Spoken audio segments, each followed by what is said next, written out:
di sini kami dari kelompok 6 akan mereview sedikit materi tentang sikap dan prasangka. Baiklah, di sini terlebih dahulu saya akan menjelaskan pengertian sikap. Beberapa orang kebanyakan mendefinisikan sikap adalah suatu tindakan atau perilaku baik atau buruk. Namun dalam artian yang sebenarnya, sikap mengandung pengertian yang sangat luas. Di sini saya akan menjelaskan pengertian sikap menurut beberapa ahli, yaitu yang pertama menurut Egli dan Chaiken.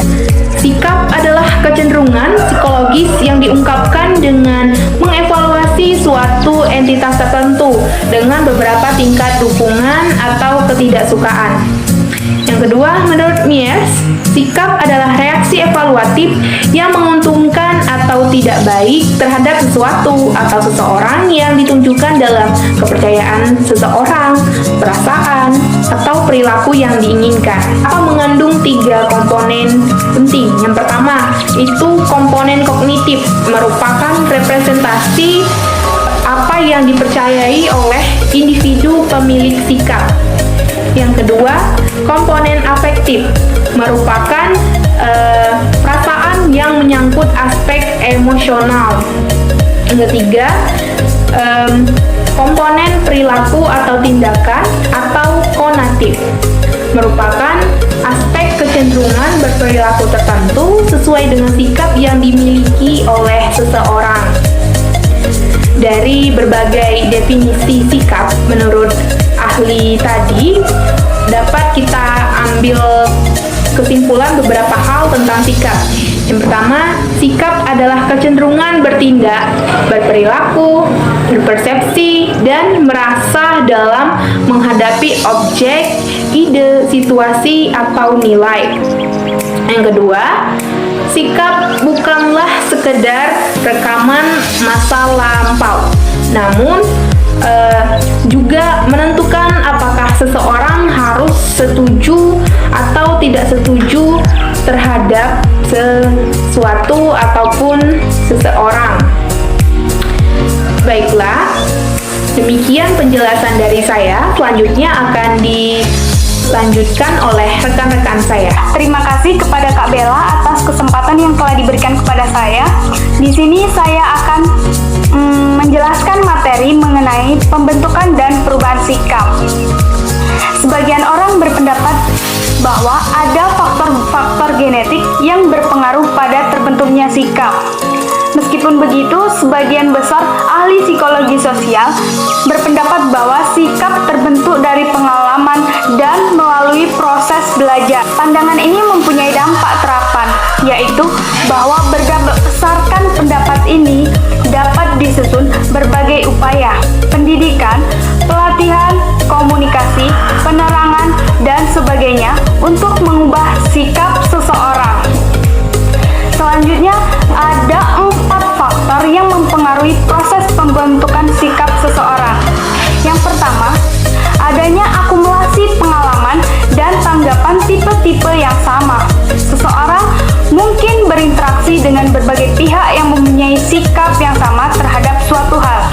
Yang kedua, pengamatan terhadap sikap lain yang berbeda. Seseorang dapat menentukan sikap pro atau anti terhadap gejala tertentu. Yang ketiga, pengalaman baik buruk yang pernah dialami. Dan yang terakhir, yang keempat, hasil penurunan terhadap sikap pihak lain, baik secara sadar ataupun secara tidak sadar. Untuk mengubah suatu sikap, kita harus ingat bagaimana sih sikap dengan pola-pola terbentuk. Sikap bukan diperoleh karena keturunan, sebagaimana telah disinggung, melainkan dari pengalaman, lingkungan, orang lain, terutama dari pengalaman dramatis yang meninggalkan kesan yang mendalam.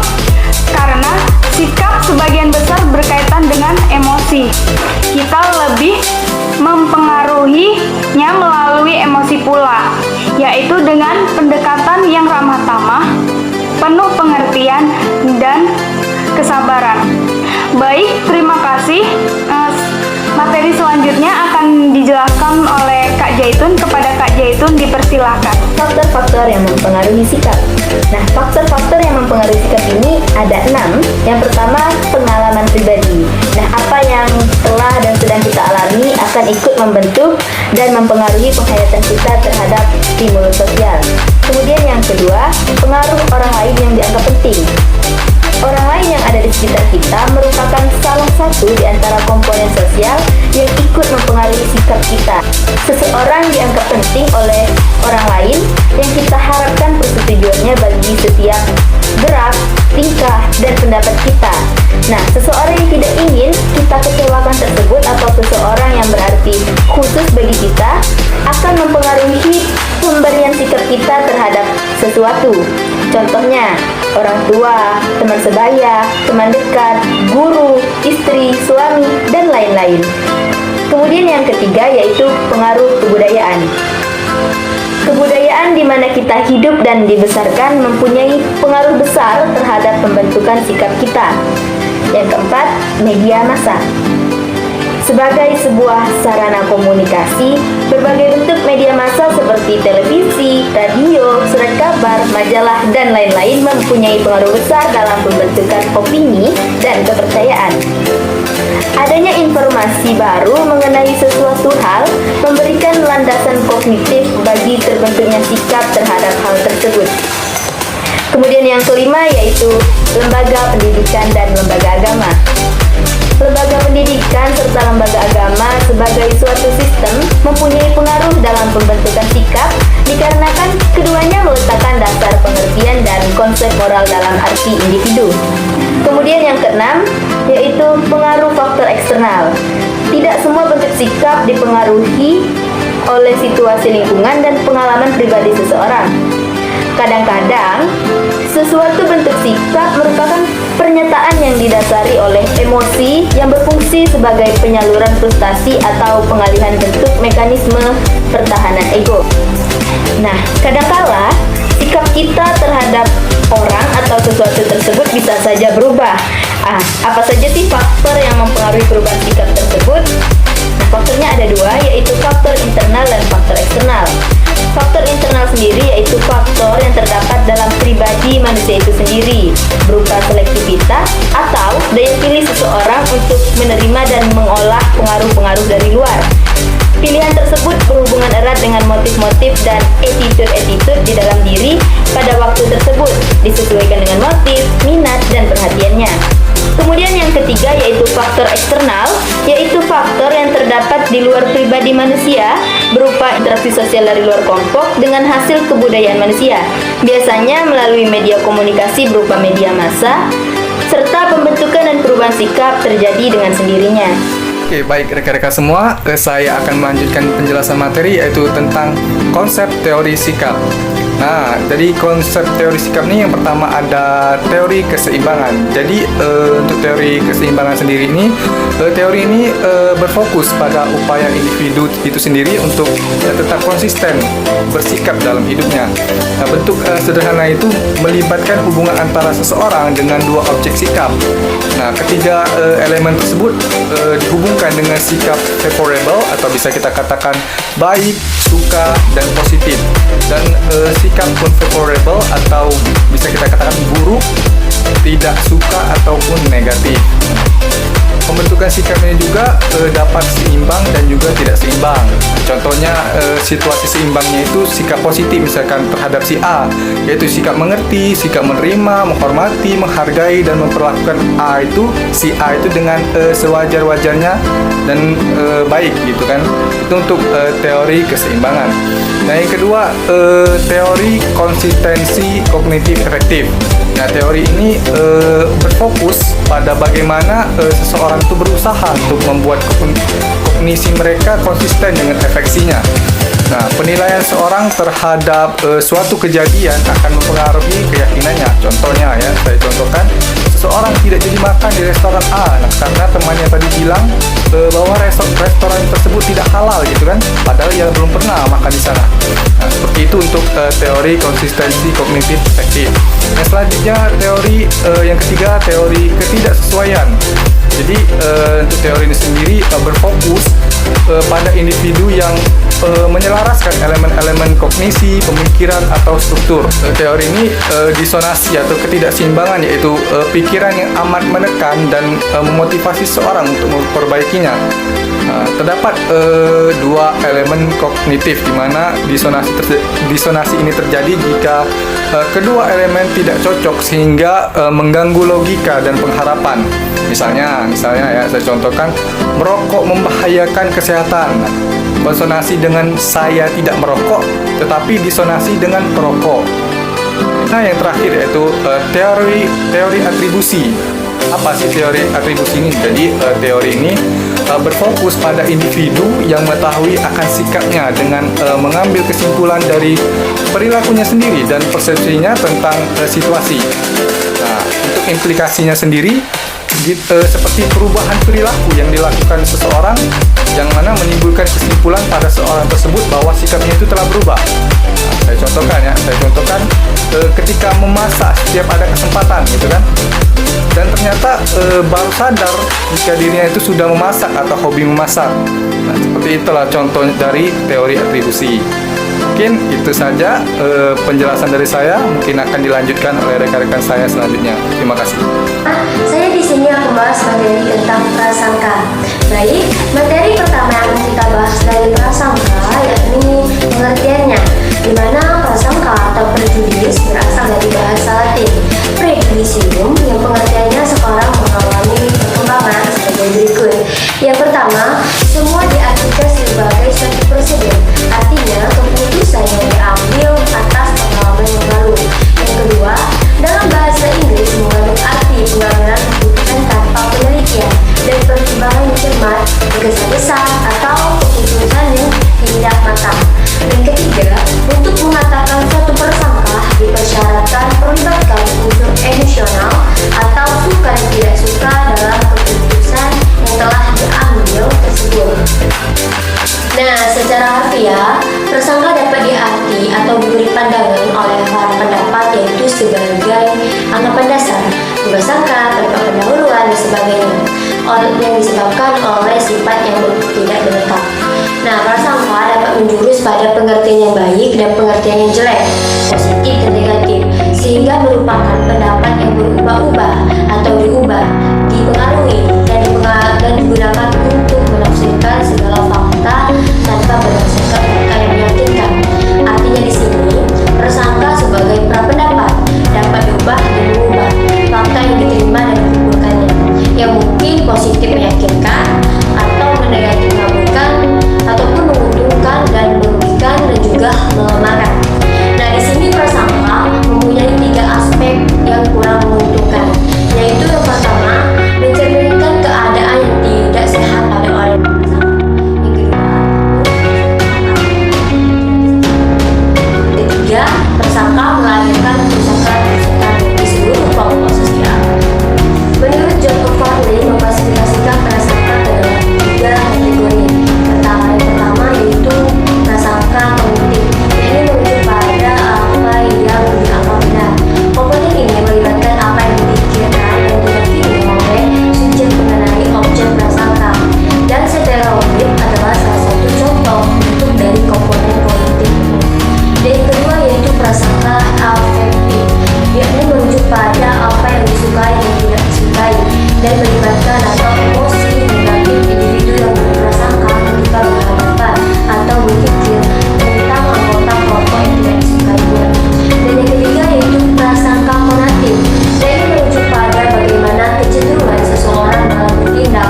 Komponen ini melibatkan kecenderungan untuk berperilaku dengan cara tertentu, negatif atau bermaksud untuk melakukan tindakan negatif tersebut terhadap kelompok yang menjadi target prasangka.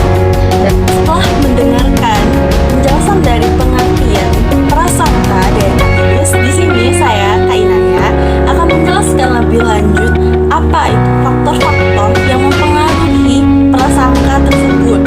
Menurut Ahmadi 1990, seseorang semata-mata mempunyai atau melakukan prasangka sosial tersebut berdasarkan faktor-faktor. Di sini saya sudah merangkum faktor-faktor tersebut dibagi menjadi 3 hal. Nah, yang pertama yaitu seseorang berprasangka dalam rangka ia mencari kambing hitam. Yang dimaksudkan di sini ialah dalam berusaha seseorang tersebut pastilah mempunyai kelemahan ataupun kegagalannya, di mana sebabnya yaitu dalam kegagalan tersebut ia mencari dalam dirinya. Ia tidak mencari dalam dirinya apa sih kenapa ia berprasangka tersebut, namun ia mencari kepada orang lain yang dijadikannya kambing hitam tersebut. Nah, yang kedua ini sangat penting juga, yaitu dimana orang mempunyai prasangka karena memang sudah terkondisi atau dimana kita sudah mempersiapkannya. Ia sudah mempersiapkan berprasangka tersebut kepada seseorang. Dan yang terakhir, yang nomor 3 ialah dimana yaitu prasangka timbul karena adanya anggapan, yang mana prasangka tersebut sudah menjadi pendapat umum atau dimana ia memiliki kebiasaan di dalam lingkungan tertentu tersebut. Sangka tersebut mempunyai ciri khas, dimana ciri khas ini yaitu pertentangan di dalam kelompok yang ditandai oleh kelompok in-group dan juga out-group. Nah, Watson dan Tregarthen 1984 menerangkan faktor-faktor pendukung seseorang tersebut melakukan prasangka sosial disebabkan karena satu norma, standar perilaku individu di dalam keadaan tertentu.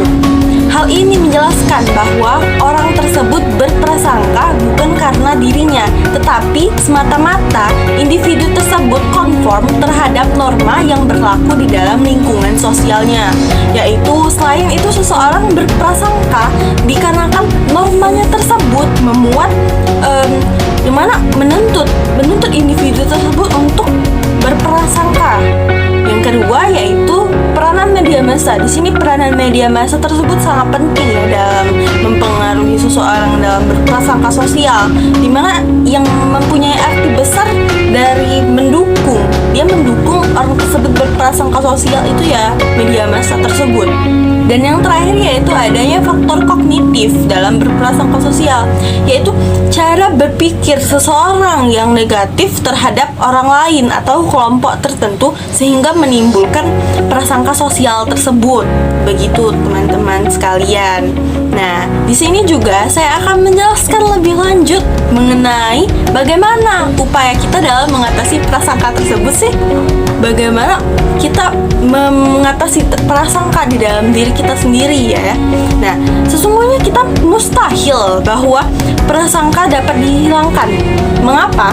Karena sebab selain bersumber pada manusia dan interaksi antar manusia, prasangka juga disebabkan karena terlalu banyaknya faktor-faktor yang mempengaruhi, sehingga rasanya tidak ada satupun jalan terbaik untuk menghilangkan prasangka tersebut. Namun demikian, kita juga dapat mengetahui bahwa prasangka tersebut dapat diantisipasi, teman-teman sekalian. Oleh karena itu, dalam berprasangka tersebut kita dapat mengurangi dampaknya, di mana dalam usaha mengurangi prasangka tersebut bisa dimulai dari pendidikan anak-anak yang diberikan di rumah dan juga di sekolah. Oleh sebab itu, peranan orang tua dan guru itu sangat penting dalam hal bagaimana kita mengatasi prasangka, dimulai dari dini. Nah, selanjutnya juga berkaitan dengan hal-hal yang mana pengajaran-pengajaran yang dapat menimbulkan prasangka sosial itu dijelaskan lebih lanjut baik oleh orang tua maupun guru. Di dalam lingkungan sekitar juga berpengaruh dalam upaya mengatasi berprasangka sosial tersebut. Nah, selanjutnya kita juga dapat mengatasi prasangka dengan cara kita menjadi korban dari prasangka tersebut. Kita latih diri kita, bagaimana jika diri kita sendiri yang menjadi korban dari prasangka tersebut. Kita latih, kita hayati, kita rasakan, dan kita alami. Bagaimana kalau kita sendiri yang menjadi orang yang diprasangkai oleh seseorang? Bagaimana? Terima kasih kepada saudari Inaya. Jadi di sini saya akan memaparkan mengenai macam-macam teori prasangka. Teman-teman ada yang tahu nggak nih berapa banyak sih macam-macam dari teori prasangka itu sendiri? Baiklah, di sini saya akan menjelaskan mengenai teori prasangka. Sebenarnya teori prasangka ini ada 3. Yang pertama, ada teori belajar, yang mana teori ini dikemukakan oleh Bandura. Dia berpendapat bahwa belajar itu dapat terjadi melalui model atau contoh prasangka seperti hal sikap yang terbentuk dari proses belajar. Teori yang kedua merupakan teori motivasional, yang mana teori ini berpendapat bahwa sesuatu yang dapat memenuhi kebutuhan individu atau kelompok untuk mencapai kesejahteraan. Yang ketiga merupakan teori kognitif. Dalam hal ini, proses kognitif itu dijadikan sebagai dasar timbulnya dari prasangka, yang mana berkaitan dengan penggolongan dan kategorisasi. Apabila seorang individu atau kelompok yang mempersepsikan individu atau kelompok lainnya, serta dimasukkan apa yang dipersepsikannya tersebut ke dalam kategori tersebut. Apabila kita tadi telah membahas mengenai macam-macam teori prasangka, sekarang kita akan membahas mengenai perbedaan sikap dan prasangka. Teman-teman di sini ada yang tahu tidak ya, apa sih perbedaan dari sikap dan prasangka itu sendiri? Nah, baiklah, di sini saya akan menjelaskan mengenai perbedaan sikap dan prasangka itu sendiri. Yang pertama itu ada sikap. Nah, sikap sendiri itu dibagi menjadi 2 lagi nih teman-teman. Yang pertama itu ada suatu kesadaran individu yang dapat menentukan suatu perbuatan yang nyata dalam keyakinan sosial. Yang kedua merupakan sikap tersebut diawali dari perasaan emosi dalam diri, barulah ditujukan dengan reaksi. Yang kedua ada prasangka nih teman-teman, yang mana prasangka ini juga dibagi menjadi 2 lagi. Yang pertama itu ada suatu sikap yang negatif, yang mana ini ditunjukkan oleh individu atau kelompok kepada individu atau kelompok lainnya. Yang kedua, adanya anggapan yang sudah menjadi pendapat umum atau kebiasaan di lingkungan tersebut.